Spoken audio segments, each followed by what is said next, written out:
తనకు సాముయేలు జన్మించినందులకు అన్న దేవునికి వందనములు తెలిపెను. మొదటి పట్టణము సమూయేలు మొదటి గ్రంథము 1వ అధ్యాయము 24వ వచనం నుండి 28వ వచనం వరకు. మొదటి పట్టణము సమూయేలు మొదటి గ్రంథము 1వ అధ్యాయము 24వ వచనం నుండి 28వ వచనం వరకు. ఆ దినములలో అన్న సమూయేలుని తీసుకొని 3 ఏండ్ల కోడెదూడను తోలించుకొని తూమెడు పిండితో తిత్తెడు ద్రాక్ష సారాయముతో షిలోలోని యావే మందిరమునకు వచ్చెను. బాలుడింకను పసివాడు. అచ్చట దూడను వధించి బలి సమర్పించిన పిదప అన్న బాలుని వెంటబెట్టుకొని ఏలీ వద్దకు వచ్చెను.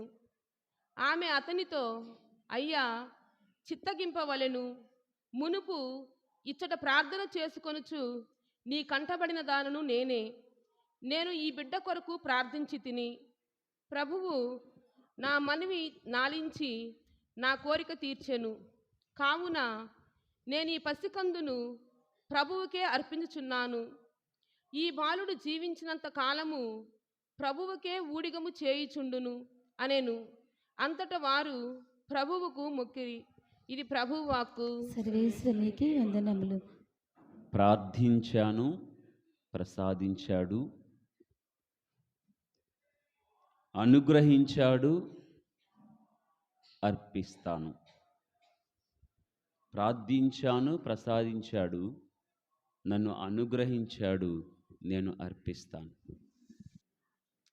ఈనాటి మొదటి పట్టణములో హన్నా గురించి ప్రస్తావన చేయబడినది. ఆమె దగ్గర నుండి మనం 2 విషయాలు నేర్చుకోవచ్చు.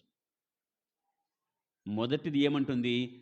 నేను ప్రార్థించాను, నాకు ప్రసాదించాడు. ఆమె ఎంత భక్తిగా, ఎంత పట్టుదలతో ప్రార్థన చేసినదో నాకు తెలుసు. దేవాలయంలో కూర్చొని మిగతా కుటుంబం అంతా కూడా విందారగించి గంతులు వేస్తూ ఉంటే ఆమె మాత్రమే దేవాలయంలో కూర్చొని కన్నీరు మున్నీరుగా ఏడుస్తూ, ఎవరు వస్తున్నారో ఎవరు పోతున్నారో కూడా తెలియదు, దేవుడితోనే మమేకమై దేవునితో ఆత్మను కలిపి ఆయనతో మాట్లాడుతూ ఉన్నది. ఏమి జరుగుతుందో అటు ఇటు చూసాము అంటే అది సరైన ప్రార్థన కాదు. నీ మనస్సును, తలంపులను నువ్వు లగ్నం చేయగలగాలి. అలా ప్రార్థించినది ఆమె. అయ్యా, నాకు బిడ్డలు లేరు, గొడ్రాలుగా ఈ అవమానాన్ని నేను భరించలేకపోతున్నాను, బయట ఎక్కడో కాదు నా ఇంటిలోనే పోరు ఉన్నది, తట్టుకోలేకపోతున్నాను, నన్ను కనుకరించవా అని పట్టుదల కలిగి ప్రార్థన చేసింది. తర్వాత ఏమైందో నాకు తెలుసు. వచ్చే సంవత్సరానికల్లా అమ్మా నీకు బిడ్డలు కలుగుతారని అక్కడ ఉన్న యాజకుడు మాట చెప్పారు. ప్రశాంతంగా వెళ్ళిపోయింది. ప్రియమైన సహోదరి సహోదరులారా, నిండు మనస్సుతో పరిపూర్ణమైనటువంటి విశ్వాసముతో ప్రభు ముందు ఎవరైతే ప్రార్థన చేస్తారో, వేడుకుంటారో, దేవుడు వారి మొర ఆలకిస్తారు. ఇది హన్నా మనకు నేర్పే మొదటి పాఠం. రెండో పాఠం ఏమిటంటే ఆమె మాటల్లో నేను బాస చేశాను. ప్రభువా, నీవు నాకు బిడ్డను కనుక నీవు ఇస్తే ఖచ్చితంగా ప్రార్థన చేసిన నా కుమారుణ్ణి ఇవ్వని ప్రార్థన చేసింది. నీవు కనుక నాకు కుమారుని ఇస్తే ఆ కుమారుడు నీకే అంకితం, నీకే ఇచ్చేస్తా. నువ్వు అనుగ్రహించావా, నీకే అర్పించేస్తా, నాకు అక్కర్లేదు. బాస చేసిందట. మరలా తిరిగి బిడ్డను తీసుకొని దేవునికి సమర్పిస్తుంది. మాట ఇస్తే మాట మీద నిలబడు. మరి ముఖ్యంగా నీ దేవునికి కనుక నువ్వు మాట ఇస్తే, మ్రొక్కుకుంటే ఆ మ్రొక్కుని చెల్లించు, మాట మీద నిలబడి మాట ప్రకారం నడు. నీ ప్రమాణానికి నువ్వు ప్రామాణికముగా ఉండాలి. అదే రెండో పాఠం. ఒకవేళ నీ దగ్గర అంత స్తోమత లేదనుకో, మ్రొక్కుకోకు, మాట ఇవ్వకు దేవునికి. వాక్యం అదే ఉంటుంది, నీ దగ్గర లేకపోతే ఎందుకు. ఒకసారి చదవండి, ద్వితీయోపదేశకాండము 23వ అధ్యాయము 21వ వచనం నుండి.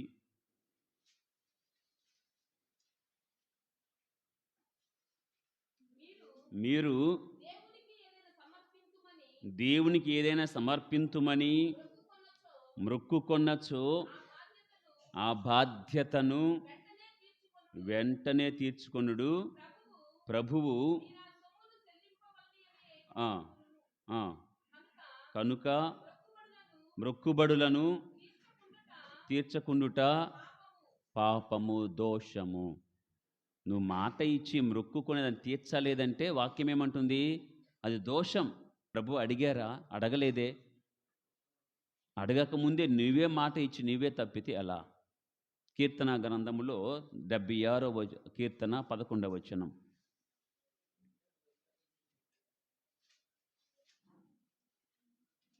మీరు ప్రభువునకు చేసిన మ్రొక్కుబడులు చెల్లించుకొనుడు. Praise the Lord, praise the Lord. 2 పాఠాలు. ఒకటి, ప్రార్థించండి, స్వచ్ఛమైన ప్రార్థన, పరిపూర్ణమైన విశ్వాసముతో పట్టుదల కలిగి ప్రార్థించండి అనేది హన్నా నేర్పుతుంది.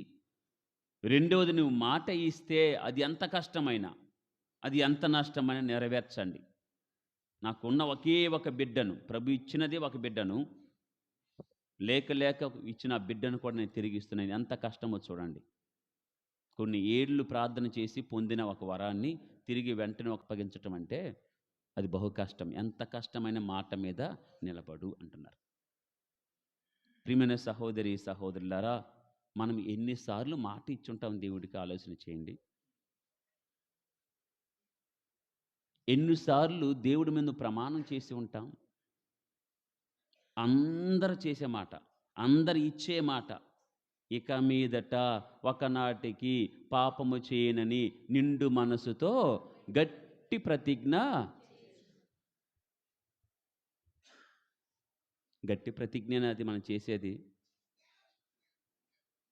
చేసిన పాపాన్ని చేస్తూ ఆదివారం రాగానే గట్టి ప్రతిజ్ఞ చేస్తున్నాను స్వామి, పాపము చేయనని, అబద్ధాలు ఆడనని, చాడీలు చెప్పనని, హోంవర్క్ బాగా చేస్తానని, బాగా చదువుకుంటానని ఇన్ని మాటలు ఇవ్వటం లేదు దేవునికి మనం. హన్నా ఎక్కడా, మనం ఎక్కడా?